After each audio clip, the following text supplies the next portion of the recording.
Well, I think one of the questions that we've considered, simply because we have a daughter that's getting older, is how do you know when you're ready to start dating? I think I'd be looking for a sound relationship with the Lord, an understanding of the grace of God. And what I mean by that, I think the litmus test I've always tried to lay it out at the Village is pay attention to what you do when you blow it, when you stumble and fall, when you screw up, when you fall into sin. Are you running to the Lord? Or are you running from the Lord? So I'd consider that.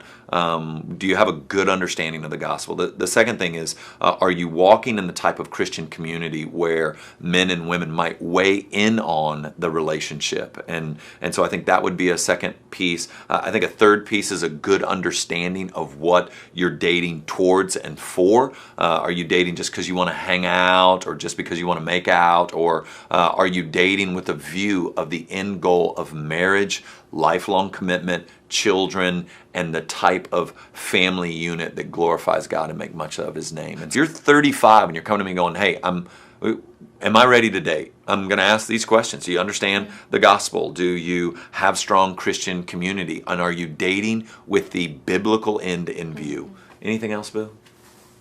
I mean, I think that's pretty much it. And not to use this as like a caveat, but I mean, no one's going to be perfect, but like you said, so don't think, oh, well, I don't have it together yet. I haven't sorted through all my baggage, because you might even have baggage you don't even realize you have.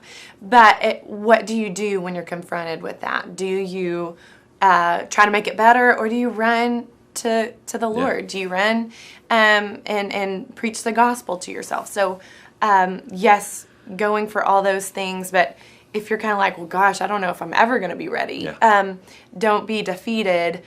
What do you do when you do mess up? Who do you run to? Do you run to yourself to fix it, or do you run to the gospel? Yeah, and I think I'll just add this as we kind of end on this question.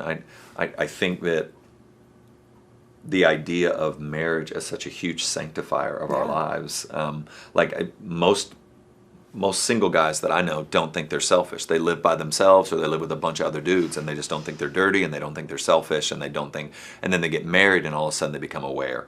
And there are certain ladies that think, that they've got everything in order, and then getting married reveals some things about us, because for the first time, someone's seen all of us. They see who we are in ways that nobody but maybe our parents before them ever did. And that's going to just reveal some things, and that's going to cause some conflict. And that conflict, it should lead to greater sanctification, greater love for the Lord, and greater love for the spouse. And so there we go.